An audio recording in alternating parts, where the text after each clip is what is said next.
নমস্কার। Channel vision নিবেদিত এবং ঝুমা মুখার্জি পরিচালিত এক ভিন্ন স্বাদের অনুষ্ঠান বঙ্গ ট্যালেন্টে আপনাদের সকলকে সুস্বাগতম। বন্ধু, আজকের পর্বে পর্বটা শুরু করতে গিয়ে আমার মনটা ভীষণ আনন্দিত, ভীষণ আনন্দ হচ্ছে। আপনাদেরকে বলে বোঝাতে পারবো না। তার কারণ হচ্ছে, আজকে আমরা যাকে অতিথি শিল্পী হিসাবে পেয়েছি সে আমার খুব প্রিয়, খুব কাছের বন্ধু এবং গুণী বাচিক শিল্পী এবং কবিও বটে। চলুন তাহলে চট করে আগে ওর সাথে আলাপটা করে নিই, তারপর তো ওর উপস্থাপনার মধ্যে দিয়ে আমাদের অনুষ্ঠানকে এগিয়ে নিয়ে যাব। তন্ময়, আমাদের বঙ্গ ট্যালেন্টে তোকে সুস্বাগতম। তোকে যখন পেয়েছি, কবিতা তো শুনবই। তার আগে বল, তুই থাকিস কোথায়? আমি থাকি মূলত শেওড়াফুলিতে। আমি আগে থাকতাম টালিগঞ্জে, কিন্তু আচ্ছা। একটা অ্যাক্সিডেন্টের পর মা মারা যাবার পর হুম। আমরা এখন শেওড়াফুলিতে চলে এসেছি। আচ্ছা। তো কিন্তু আমার যে সাংস্কৃতিক কার্যাবলী একদম। তা কখনো ব্যাহত হয়নি। এখন আমি নিরন্তর কবিতা লিখছি, কবিতা চর্চা করছি এবং এবং সর্বোপরি নিয়মিত তুই পারফর্মও করছিস হ্যাঁ, বিভিন্ন মঞ্চে। বিভিন্ন মঞ্চে, একদম। শিশির মঞ্চ, এবং ৩ দিন আগে আমি করলাম হচ্ছে নলিনী গুহ সভাগৃহতে করলাম, একদম একটা একদম। প্রোগ্রাম করলাম।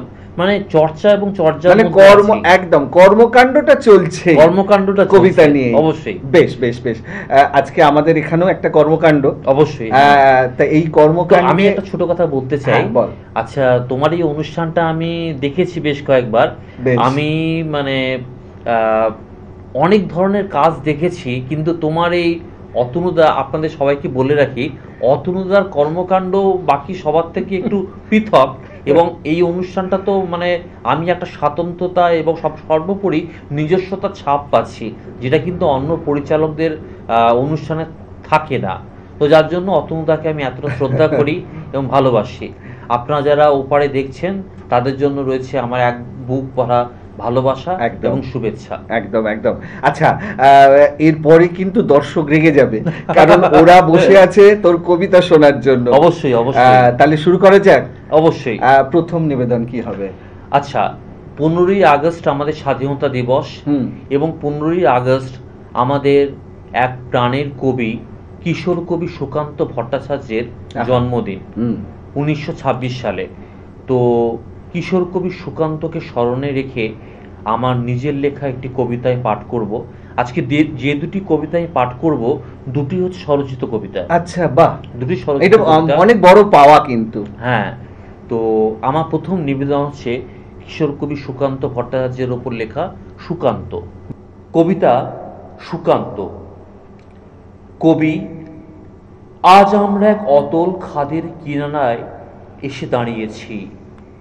এ এক অতলস্পর্শী গভীরতা, যা ভাবিকালে গ্রাস করবে সমগ্র বিশ্বজগৎ মহাকালকে। এই বিষণ্ণতার মধ্যে একটি মুখ চিরভাস্বর হয়ে ওঠে কবি। সে মুখ আপনার। সময়ের নিষ্ঠুর আঘাতে আপনি বিচ্ছিন্ন হয়ে গেছেন আপনার পাঠক অগণিত অনুরাগীদের থেকে। আপনার নশ্বর শরীর ভস্মীভূত হয়ে মিশে গেছে মহাপৃথিবীর সঙ্গে, কিন্তু আপনার চিরসাম্যের বাণী জগদ্দল পাথরটাকে উপড়ে ফেলার যে প্রয়াস, তা সম্পৃক্ত হবে বাঙালির চেতনায়, মননে।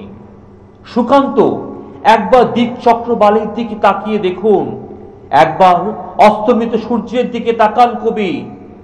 দেখুন, অজস্র কারখানা থেকে লক্ষ লক্ষ কোটি কোটি মেহনতি মানুষ এগিয়ে আসছে। ঘুম ধরা সমাজটাকে এরাই সংস্কার করবে।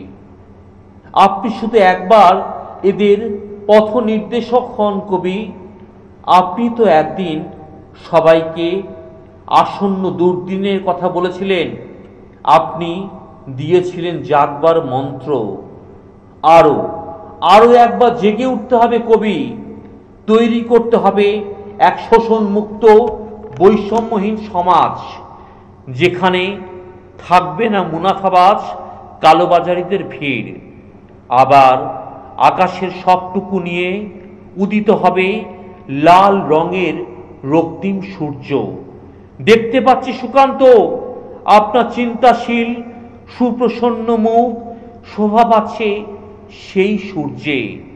আর পৃথিবীর সমস্ত মেহনতি মানুষ জড়ো হচ্ছে সেই সূর্যের নিচে, জড়ো হচ্ছে সেই সূর্যের নিচে। গায়ের লোম খাড়া হয়ে গেছে, মানে অসাধারণ লেখনী এবং তার বাচন শৈলী দিয়ে একদম পরিপূর্ণ। আমি আসলে যখন লিখি, মানে লেখার অভ্যেসটা খুব ছোটবেলা থেকেই, তখন আমি একটা জিনিসকে পুরোপুরি উপলব্ধি করি যতক্ষণ সেই উপলব্ধিটা আমার মধ্যে আসে। কারণ আমার মনে হয় যে হ্যাঁ। কবি শিল্পীদের যতক্ষণ না সেই রিয়েলাইজেশন আসে, একদম। তারা কিন্তু শিল্পের সঙ্গে সম্পৃক্ত হতে পারে না। একদম একদম আজকে একদম তুমি যে অভিনয় করো, মঞ্চে যখন দাঁড়াও, একদম। তখন তুমি সেই চরিত্রটা হয়ে যাও। একদম। সেই চরিত্রটা হয়ে যাও বলেই তোমার অভিনয়টা অত মানে স্বাভাবিক, অত সুন্দর ন্যাচারাল হয়ে বলে ওঠে। মনে হয়। একদম একদম। আচ্ছা তন্ময়, আমরা অনুষ্ঠানের একদম শেষের দিকে চলে এসেছি। তো আজকের অনুষ্ঠানে তোর শেষ নিবেদন কি হবে? আমার শেষ নিবেদন হচ্ছে চেয়ার। আচ্ছা। চেয়ার কবিতাটা মূলত একটা রূপক কবিতা। চেয়ার একটা শ্রেণী বৈষম্যের কিভাবে প্রতীক হতে পারে, সেই দৃশ্যটাই আজকে আমি এই কবিতার মাধ্যমে তুলে ধরেছি। বাহ বাহ বাহ, দারুণ দারুণ। শুরু করছি তাহলে। চেয়ার। একদম শুরু কর।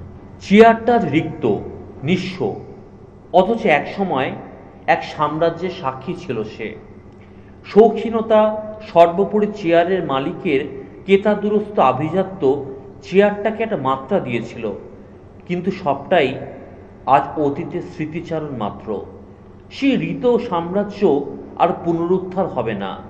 চেয়ারের মালিক আর ডাঁটের সঙ্গে চেয়ারে রাখা পুষ্পেলে আর আঘাত করবে না কেউ। শুধু এক বহমান ইতিহাসের সাক্ষী হয়ে পড়ে থাকবে চেয়ার। নামহীন পরিত্যক্ত হয়ে হয়তো সে অপেক্ষা করবে পরবর্তী উত্তরসূরির জন্য, কিন্তু তার হবার নয়।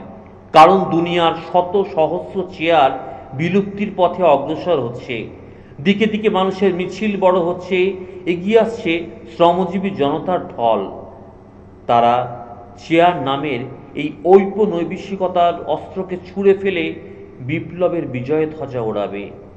চেয়ারের চার পা যা ছিল শাসন যন্ত্রের প্রতিভু, তা স্থান পাবে ইতিহাসে দস্তাবেজে, তা স্থান পাবে ইতিহাসে দস্তাবেজে।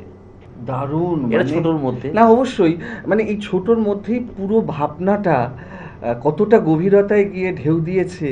সত্যি এটা আজকে মানে আমি নতুনভাবে নতুন করে উপলব্ধি করলাম। আমার মনে হয় কি জানিস, এই যে তোর দুটো কবিতা আমরা শুনলাম, দর্শকরা শুনলো, ওদের কৌতূহল কিন্তু আরও বাড়ছে, মানে আরও কবিতা পাবে কোথায়। আমার মনে হয় একটু দর্শকদের বলে দেওয়ার দরকার আছে।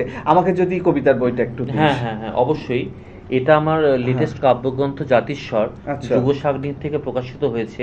আচ্ছা এটা পাওয়া যাবে মূলত কলেজ স্ট্রিটে পাতিরাম বুক স্টল থেকে পাওয়া যেতে পারে। আচ্ছা আচ্ছা আচ্ছা, এ- বাহ। এছাড়াও যুগসাগ্নিকের যে সমস্ত আউটলেট আছে সেখানেও পাওয়া যেতে পারে। বেশ বেশ বেশ বেশ বেশ। দর্শক বন্ধু, আমার মনে হয় তন্ময়ের কবিতা শোনার পর আপনাদের ভীষণ মানে মানে ইচ্ছা হচ্ছে যে এই কবিতার বইটা সম্পর্কে কিছু জানার। আমি বইটা আপনাদেরকে দেখিয়ে দিচ্ছি, দেখুন। মানে সত্যি বইটা সুন্দর, মানে দেখতেও সুন্দর এবং ভীষণভাবে মানে জনপ্রিয় এই বইটা আর কি, অনেকের কাছে খুব প্রয়োজনীয়। এই বইটা চাইলে আপনারা সংগ্রহ করে রাখতে পারেন, কারণ অনেকেই আমি জানি মৌলিক কবিতার খোঁজে থাকেন, তো অবশ্যই সেই স্বাদ আপনাদের মিটে যাবে।